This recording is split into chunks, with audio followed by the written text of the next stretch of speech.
allez, salut à tous. Bon là, nouvelle vidéo de pêche. Donc on est parti sur un petit étang privé. Donc pour une petite après-midi de pêche. Donc pour ça j'ai pris deux cannes Nash, donc des nouvelles cannes que je viens d'acheter il n'y a pas très longtemps. Donc c'est les Scopes en 6 pieds, donc on verra bien ce que ça vaut. Donc je les ai achetés pour les petits étangs comme ça, les petits étangs privés ou même des petites rivières. Et puis voilà, donc on va les essayer cet après-midi en espérant au moins prendre du poisson. Et puis voilà. Bon allez, je vais lancer les cannes et puis on prend après. Bon, je vais vous montrer le montage de ma première canne. Donc du coup j'ai fait un montage hélicoptère bon, avec ce que j'avais. Parce que ici c'est beaucoup de vases. Et j'ai mis une petite bouillette en plastique violette avec un sac soluble et de la bille. Donc j'ai mis de la bille entière et j'en ai écrasé 2-3 dedans en même temps. Comme ça au moins les carassins ils vont pas me les bouffer. Et puis ça restera plus longtemps sur le fond, puis ça va sûrement attirer des carpes. Bon allez, celle-ci je vais la placer sur ma droite, juste sous l'arbre. Et puis ensuite je vous montre où je placerai la deuxième.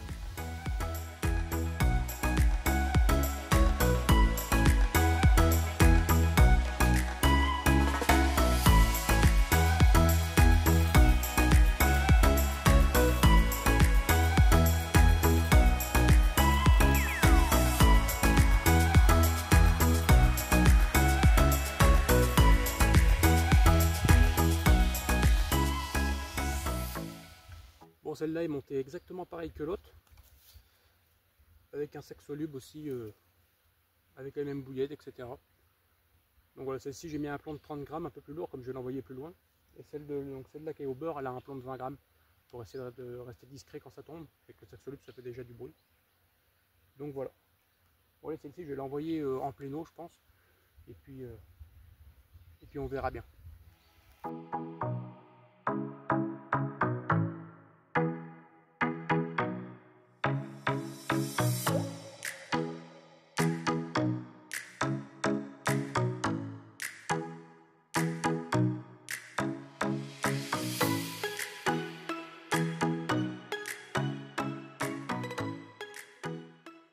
Bon voilà, mes deux cannes sont posées. Donc celle-ci je ne l'ai pas achetée très loin en pleine eau parce qu'il y a pas mal de branches qui passent au milieu de l'étang. Et j'aimerais pas casser, parce que c'est un petit peu chiant pour monter, etc. Donc voilà, bon je pense que ça va suffire. Donc là j'ai pêché assez petit, donc avec des petites bouillettes. Et puis si je vois que j'ai trop de tape avec carassin, etc. On changera, on mettra des bouillettes un peu plus grosses. Avec des petits wafters, on verra. Donc voilà. Donc pour l'instant on va rester comme ça. Puis si je vois que je me suis trop emmerdé, on changera. Bon, je vais juste refaire un autre montage si jamais des fois les carassins m'emmerdent trop. Donc là depuis tout à l'heure j'arrête pas d'avoir des touches. Bon, ils ont pas l'air de se piquer pour l'instant. Mais du coup j'ai monté un autre montage avec un wafter beaucoup plus gros. Donc là je pense que les carassins vont pas l'avaler. Et c'est avec ça que l'autre jour j'ai pris la carpe au beurre sous l'arbre. Donc peut-être que ça va redéclencher les touches. On verra bien. Donc pour l'instant, à part les touches de carassin ou de petits carpeaux, il n'y a pas grand chose. J'essaye de regarder un peu les zones aux bordures sur les bordures des branches là-bas. Mais il n'y a pas d'activité. Donc on verra bien, on va rester sur ces zones-là. Et puis on verra si on va prendre une carpe. Bon allez, je vous reprends tout à l'heure si jamais je change de montage.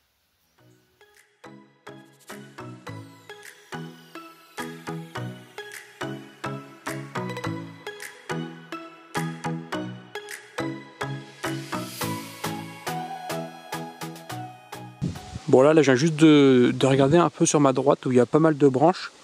Donc juste dessous là-bas là. Et j'ai vu pas mal de carpes en surface. Donc je me tâte en fait à me foutre en face là-haut. Et puis pêcher en fait à ras les branches. Bon, j'étais en train de vous faire ça, j'ai eu un petit départ. Ça doit être un carassin. Mais du coup là je me tâte à vraiment pêcher à ras les branches dessous là. Et voir si on pourrait prendre de la carpe. Bon là je crois qu'il doit y avoir un petit carassin au bout, une connerie comme ça. Bon, je sais pas si vous allez voir, il y en a une juste ici. Hop, il y a plus qu'une même. Oh, dans l'eau il y en a vraiment une belle. Ah, elles sont toutes ici quasiment. Je sais pas si vous voyez, il y en a encore juste une là derrière. Oh, celle-là elle est vraiment magnifique.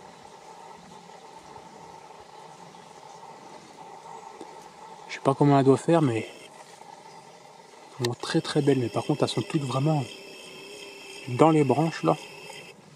Et le seul moyen d'y pêcher, c'est de se mettre en face. Donc je me tâte vraiment à faire le tour. Bon allez, on va faire le tour, on va se mettre en face. Et on va pêcher les branches, parce que vu les cartes que j'ai vues, c'est vraiment de très très belles cartes. J'aimerais au moins en prendre une belle. Et je pense pas qu'elles vont sortir tout de suite de toute manière. Donc je vais me foutre en face. Et puis je vais pêcher au plus près des branches, le plus près possible. Puis on verra bien. Bon allez, je suis rendu sur le coup, enfin sur le spot. Je vais refaire des sacs solubles. Je vais mettre que de la bouillette. Je vais pas mettre beaucoup, je vais en mettre 5 par sac. Et puis je vais embroyer quelques-unes dedans. Bon voilà, les deux cannes sont posées. Du coup j'en ai foutu une au plus près des branches là-haut, là où j'ai vu les cartes. Et puis j'en ai mis celle de droite à peu près là où je pêchais tout à l'heure, un peu plus avant. Pour si des fois se décalent sur la droite, que je puisse les prendre, si elles veulent bien mordre. Donc voilà. Maintenant je vais m'installer à ras les cannes, parce que le problème c'est que j'ai serré assez bien les freins. Je ne voudrais pas perdre une canne à l'eau. Donc voilà. Bon allez, je vous reprends tout à l'heure si jamais il y a des touches. Bon bah première casse, ça je m'en doutais. Gros départ, je l'ai bridé, elle s'est foutue dans les branches. Mais le fil a cassé avant. En même temps je suis pas très très gros, je suis monté en 23 centièmes je crois, un truc comme ça.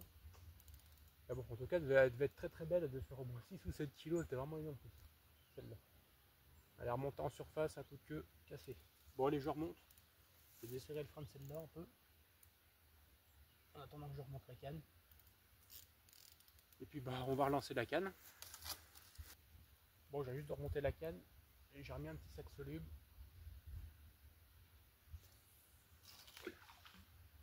Elle est replacée à peu près au même endroit que tout à l'heure.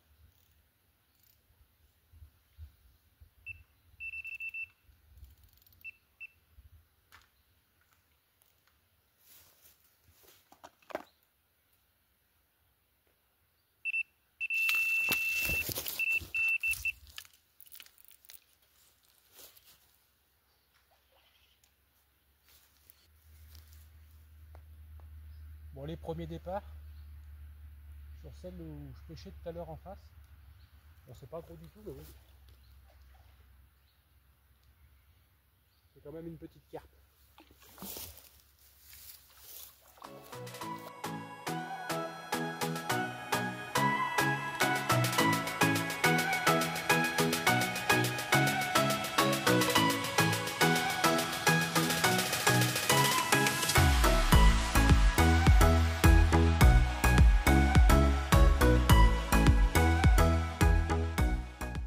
Bon, après une après-midi de pêche, voilà, mon autre canne a commencé à sonner.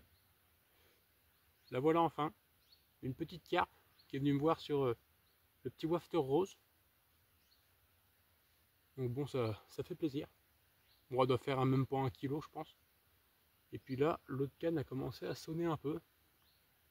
Je vais pas tarder à la relâcher parce que je voudrais pas qu'elle se foute dans la branche, l'autre canne. Donc voilà. Du très joli poisson sauvage. Elles sont pas,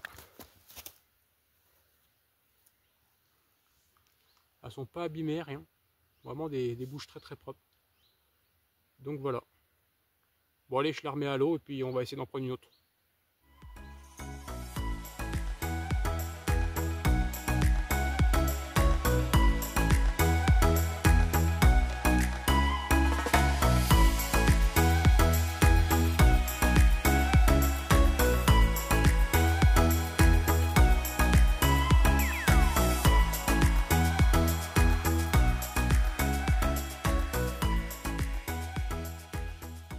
Bon allez, fin de pêche. Bon, on aura quand même pêché 3-4 heures à peu près cet après-midi pour prendre une petite carpe. Dommage que j'ai cassé l'autre parce qu'elle avait l'air très très belle. Et puis bon, on viendra faire une pêche peut-être le week-end prochain, on verra. Donc là j'allais avoir une petite impulsion. Bon, ça doit être les carassins je pense. Donc j'ai pas eu d'autres touches après les carpes.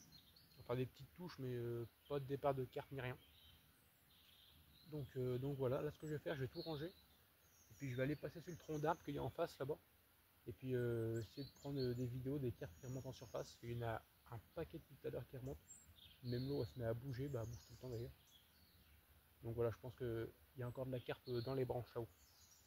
Et puis un jour j'essaierai peut-être de venir pêcher carrément sur l'arbre et pêcher au pain, voir si on peut ressortir de la carpe. Donc voilà. Bon allez, moi je vous dis pour une prochaine vidéo.